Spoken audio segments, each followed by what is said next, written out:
Bonjour à tous les Gémeaux, Lune en Gémeaux, ascendant Gémeaux, bienvenue sur votre horoscope du mois de novembre, un mois globalement positif pour vous Gémeaux. Il y a une pression qui va un petit peu se relâcher au cours du mois et puis la possibilité d'une nouvelle prospérité, d'une abondance, d'une nouvelle histoire d'amour romantique. Il y a une énergie assez positive, enthousiasmante qui arrive pour les natifs de votre signe avec un événement quand même très marquant, c'est que Uranus, qui était chez vous, va repasser dans le signe d'avant, dans le signe du taureau. Il a amené beaucoup de dynamisme, beaucoup d'enthousiasme. On a pu changer de travail, changer de résidence, changer sa manière d'aborder les choses, de parler, de communiquer, mais ça a amené aussi pas mal de fatigue. Et dans ce mois de novembre, eh bien, aux alentours du 8, il repasse dans le signe du taureau. L'ambiance sera un petit peu au soulagement après 2 mois qui ont été très intenses, épuisants, où vous avez mis beaucoup de choses au professionnel, sur le domaine également financier, peut-être des investissements pour la maison, vous avez peut-être été obligé de faire des travaux, de la rénovation. Là, il y a quelque chose qui demande à se reposer, à s'occuper de soi. Le soleil se trouve dans votre secteur 6. C'est le moment de prendre soin de sa santé, de son hygiène alimentaire. N'en faites pas trop au travail. Évitez le burn-out durant le mois de novembre. Événement important. Nous allons avoir Mercure, votre planète maîtresse, qui va rentrer en rétrogradation à partir du 9. C'est un mois d'introspection. C'est un mois de bilan. C'est un mois pour savoir exactement ce qui est essentiel pour nous. Aujourd'hui, le 1er novembre, Mercure est dans le signe du Scorpion. Ça met l'accent sur la relation à l'autre. Prenez soin de votre couple. Prenez soin de ce qui est essentiel pour vous, des partages, et prenez du temps ensemble. C'est vraiment important de renouer la complicité que l'on a dans son couple. On commence le mois avec Jupiter dans votre secteur 2, qui me parle d'argent, qui me parle de ressources, qui me parle de gains, en trigone harmonieux avec le stellium qui est dans votre secteur 10, qui me parle bien entendu de votre carrière. Beaucoup d'énergie qui est mise au travail, avec un bel aspect qui va rester durant tout le mois de novembre, Jupiter-Saturne. Autant dire qu'on est décidé à atteindre ses objectifs. On va chercher une promotion, on va avoir besoin de reconnaissance et on va recevoir aussi du succès dans ces projets créatifs. C'est une période porteuse. Par contre, attention, Uranus, en début de mois, s'oppose à Mercure, il s'oppose à Mars. Du coup, ça ramène beaucoup de fébrilité, beaucoup de tension. Nous aurons Mars, donc là on est le 5, Mars qui passe Sagittaire le 4, la pleine lune le 5, Vénus qui arrive en Scorpion le 6, et nous avons Uranus qui revient en Taureau le 8 et Mercure rétro le 9. Donc autant dire début du mois très intense. Mercure le 9 rétro et Jupiter le 11. Voilà. Ça va mettre l'accent, bien entendu, Mars, Mercure sur votre secteur 7, le couple. Comment j'organise mon couple? Comment je redéfinis mon couple? Alors ça peut amener des tensions dans le couple, ça peut amener cette opposition à Uranus qui amène un coup de foudre, une rencontre fulgurante, un partenaire qui se situe à l'étranger ou qui est un étranger, qui a des déplacements. Il peut y avoir aussi des séparations géographiques. Mon compagnon ou ma compagne qui est muté à un autre endroit, et je ne peux pas le suivre, ou alors je suis tiraillée. Et ça va amener une énergie très intense, incroyablement excitante, mais assez fatigante. Donc avec Mars, quand il est en signe de feu, attention au burn-out. Surtout que j'ai Mercure qui va négocier avec Mars, Uranus, et Uranus, quand il repasse en secteur d'ombre, eh bien, ça va amener beaucoup d'instabilité dans votre vie. Donc c'est un mois qui amène vraiment des opportunités si je sais utiliser ce regain d'énergie, mais ne restez pas passif. Utilisez vraiment ce que la vie vous montre pour aller au-delà. Vraiment une période très intense avec cette nouvelle lune qui se déroule dans votre secteur d'ombre, eh bien, pour régler les problèmes d'addiction. Si j'ai par exemple tendance à être addict à certains comportements ou à certaines choses, c'est le moment d'y mettre un terme. C'est le moment aussi de lancer un grand projet spirituel, de méditer, de prendre du recul, de faire un voyage lointain, d'organiser un voyage lointain. Ça peut me parler aussi d'une petite hospitalisation. J'ai des problèmes de dents, j'ai des problèmes osseux. Eh bien, là, je vais régler tous ces problèmes, aller chez le dentiste. Ça peut amener aussi un changement de domicile. Alors, pas forcément au mois de novembre, dans les 6 mois qui suivent. Et ça amène aussi un petit peu de chance au plan des revenus numériques, tout ce qui est digital et tout ce qui est en ligne.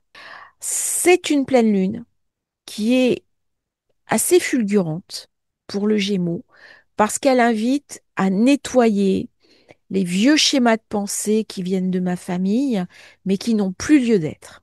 Donc là, il y a quand même quelque chose d'assez intense, avec un bel aspect, un beau soutien Mars, Saturne, Jupiter, Saturne. Tout ça amène du positif, même si Vénus, signe d'air comme vous, bah, elle vient stresser un petit peu les amours. C'est-à-dire, si je suis célibataire, je vais peut-être souffrir de mon célibat. C'est peut-être une période pour aller sur des sites de rencontres, utiliser le carré Vénus-Jupiter, Vénus-Pluton, pour sortir de votre cadre habituel. Par contre, attention, parce que Jupiter-Vénus va ramener quand même de la tension financière. Il faudra faire attention à ses dépenses. On peut dépenser plus que prévu. Si on est dans une logique changement de maison, déménagement, il est possible qu'on fasse des dépenses inconsidérées ou qui n'avaient pas été budgétisées. Mais ça reste une pleine lune très intéressante. Le 6 novembre, Vénus, qui arrive dans le Scorpion, elle vient régler les petits problèmes de santé. Si on a des petites douleurs, si on a des défenses immunitaires un petit peu dégradées, elle amène un coup de chance. Elle va améliorer le quotidien, mes relations au travail, mes relations avec mes collaborateurs, mes associés, mes partenaires. Elle peut même amener une relation affective dans le travail. Le 8 novembre, Uranus revient dans le taureau. Pour vous, c'est très important. Vous allez ressentir pas mal d'instabilité et d'irritabilité autour de la pleine lune parce que il y a cette proximité avec ce changement de cap d'Uranus. Donc, beaucoup d'instabilité émotionnelle le 6, le 7, le 8, le 9 novembre. Parce que le lendemain, j'ai Mercure qui devient rétro. Donc il y a une inversion des énergies. On peut avoir un coup de fatigue, un coup de pompe, un peu de déprime. On peut avoir l'impression que les choses ne se tournent pas comme elles devraient. On peut avoir l'impression d'une énergie qui nous quitte alors qu'on avait beaucoup d'entrain, beaucoup d'enthousiasme, beaucoup d'allant. Eh bien là, c'est comme si on était un petit peu fatigué, hein. C'est une phase de libération spirituelle. Ça peut être aussi un changement de mode de vie. Il peut y avoir des ruptures. Alors des ruptures avec des schémas toxiques et des personnalités toxiques. si vous avez des personnes qui sont en train de vous critiquer, de vous dénigrer, eh bien là, on va les sortir de sa vie. Il y a quelque chose qui se met en place. Le lendemain, Mercure devient rétrograde dans le signe du Sagittaire, ici. Conjonction à Mars, ça ramène beaucoup d'énergie, beaucoup de force, beaucoup de puissance dans le couple. Par contre, il y a un schéma à revoir. Ça va être important de s'écouter. Ça va être important de partager et mettre en phase vos projets respectifs. Il y a peut-être des choix différents d'orientation de vie. Ça va être le moment d'échanger sur le sujet. Phase importante. Le lendemain, j'ai Jupiter qui devient un rétrograde.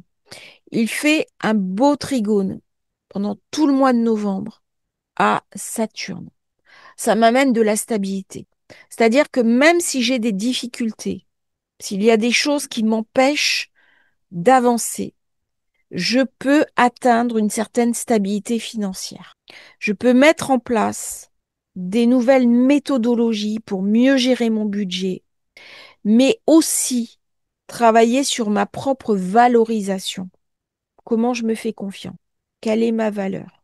Toutes ces thématiques-là vont être au cœur des débats au mois de novembre. Et avec Jupiter qui devient rétro, c'est une invitation à réfléchir à votre relation que vous avez avec votre propre valeur, mais aussi avec votre gestion financière, avec votre réussite, avec votre capacité à faire rentrer l'abondance dans votre vie. J'ai Mercure qui rentre en conjonction avec Mars. Ça va amener, au moment où Jupiter devient rétro, Mercure rétro, beaucoup de nervosité de votre part. Il y a une forme d'instabilité qui se met en place pendant quelques jours et il peut y avoir des tensions au sein du couple avec des clients et il faudra prendre des décisions très rapides, des décisions qui vont avoir des conséquences sur vos contrats, sur vos associations et tous les échanges avec l'autre. Attention à une mauvaise humeur possible. Attention aux mots que l'on prononce et que l'on regrette après. C'est une période un petit peu tendue. Alors, on voit qu'il y a beaucoup d'accumulation. Dans cette période-là, il faudra faire attention aussi si vous êtes exposé sur les marchés financiers, la bourse et la finance. Il va y avoir quand même certaines tensions au mois de novembre. Là, nous sommes sur la carte de la nouvelle lune. Mercure, la veille, sera repassé en Scorpion. C'est-à-dire que le 19-20 novembre, beaucoup de nervosité de votre part. Où est-ce que je vais? Qu'est-ce que je fais? Beaucoup d'accumulation au niveau du travail. On peut avoir des dossiers en plus. On peut avoir du stress au niveau du travail. On attend de moi une tâche et je suis obligée de rester tard au bureau. Ou alors je ne comprends pas les nouvelles demandes qui sont faites par ma direction. Si je suis au chômage, c'est une période très intense pour trouver une nouvelle activité. On fait des courriers, des courriels. Tout ça ramène beaucoup, beaucoup de puissance. Par contre, attention, parce que les mots peuvent devenir durs, tranchants, cassants. Il y a de la colère qui a pu s'accumuler ces derniers temps, et là, on va l'exprimer. Surtout avec Uranus qui vient frotter cet amas en Scorpion. Avec cette pleine lune qui se déroule dans le secteur d'ombre, eh bien, ça oblige à regarder ce qui se passe dans mon travail. Peut-être qu'on va recommencer une nouvelle activité. Peut-être que l'activité qu'on exerce, eh bien, il va y avoir une contraction. Ça va m'obliger aussi à apurer mes dettes. Peut-être que je vais prendre un logement moins cher, une voiture qui me demande moins d'investissement. Peut-être que je vais renoncer à ma voiture. Il est possible aussi dans cette période d'adopter un animal familier. J'ai un très bel aspect avec Pluton qui amène des décisions pouvant être liées à l'étranger, Ça peut être un intérêt nouveau pour l'étranger, une envie de voyager, une rencontre avec une personne qui n'est pas de ma nationalité, mais attention au faux départ. Et c'est une période où il y a de la chance. J'ai un soleil qui a fait un très beau trigone à Jupiter dans votre secteur 2. Ça peut amener de la promotion, de l'augmentation, une meilleure santé, des belles perspectives au niveau professionnel. Donc il y a vraiment ces deux tendances. Et comme j'ai Uranus en 12, ça va un petit peu dépendre de votre situation morale personnelle. Et cette nouvelle lune en Scorpion, j'ai un Mercure qui est quasi mis au Soleil. Donc du coup, ça amène un nouveau download. C'est un reset magique. Donc je peux prendre une nouvelle direction parce que je n'ai pas de belles perspectives dans mon travail, là où je suis. Et il y a quelque chose à rééquilibrer. Pareil, si on a des problèmes de poids, si on a des problèmes de santé, si on a des problèmes de déséquilibre, eh bien, on va quelque part prendre les bonnes décisions pour changer tout ça. Ça va amener beaucoup d'originalité. On peut recevoir des intuitions, on peut recevoir des messages, faire de l'écriture automatique.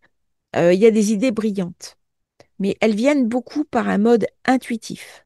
Alors, si on regarde bien, j'ai un très beau trigone d'eau, ici, là, qui amène de la sensibilité, des émotions, et je vais me sentir très connectée à moi-même durant toute cette période du mois de novembre. Vos intuitions seront la meilleure manière de naviguer durant cette période assez intense. Faites attention aussi à la fin novembre parce que je vais avoir deux dates importantes, Mercure et Saturne, qui redeviennent directs. Saturne, c'est le 28, donc c'est la carte, et Mercure, c'est le 29. Du coup, beaucoup d'énergie. À partir du 20, puisque la carte se fait en tension avec Uranus, il y a une certaine instabilité. Attention à bien faire des sauvegardes de vos ordinateurs. Attention au réseau électrique. On peut avoir une panne électrique dans sa maison, dans sa voiture. On peut avoir un mauvais virus. Tout ça, ça amène des risques informatiques. Donc, faites des sauvegardes, mettez vos données en sécurité. Ça amène aussi des tensions financières globales. C'est-à-dire les bourses, les spéculations, les crypto-monnaies peuvent être très volatiles fin novembre. Donc, on voit bien comment, avec la lune noire, cet amas en zone 12, qui entre en synergie avec la zone 6, eh bien, ça crée du frottement. Alors, on peut avoir beaucoup d'idées qui germent, beaucoup de phosphorescence au niveau de la tête, mais pas forcément le temps pour exprimer tout ce qu'on voudrait. La question du temps, elle va être très importante pour vous durant cette période. Alors, j'ai ce très beau trigone qui amène de la chance. J'ai aussi Vénus. Vénus qui est dans le Scorpion, qui s'oppose à Uranus, qui amène des bonnes surprises, qui amène un regain de positivité avec Jupiter, euh, possibilité d'une rencontre, par exemple, avec quelqu'un dans le travail, possibilité de réarticuler sa vie, peut-être un enfant aussi qui arrive. J'ai le Soleil qui est passé dans le signe suivant du Sagittaire. Pour vous, ça va me parler union. C'est le couple. Donc à la fin du mois, on met beaucoup l'accent sur le couple. Jupiter passe en Sagittaire le 23. J'en ai pas assez parlé là dans cette présentation. Focus sur le couple. Focus sur l'autre. Focus sur les associations qui vont vous être profitables. Ça peut amener des vrais coups de chance. Euh, une nouvelle entente. Une nouvelle synergie dans le couple. Donc c'est un mois de prospérité durable avec Jupiter-Saturne très bien aspecté dans votre secteur 10. Donc ça met l'accent bien entendu sur la carrière, sur le développement de votre carrière, sur vos perspectives professionnelles, des possibilités d'une rencontre affective. C'est vraiment le mois pour récolter. c'est aussi un mois pour consolider ses acquis. C'est pas forcément un mois pour lancer des nouveaux projets parce qu'il y a trop de nervosité. Il y a trop d'effervescence mentale avec Uranus vient juste de quitter votre signe et qui frotte toutes ces planètes face à lui. Et puis en début de mois, bien entendu, le Scorpion est au quinconce du Gémeaux. Donc, il va falloir quelques jours pour intégrer ces énergies qui peuvent vous sembler mal à l'aise. C'est-à-dire lorsqu'il y a un déversement d'émotions, lorsqu'il y a trop de choses effervescentes, ça peut vous mettre un petit peu sur la défensive.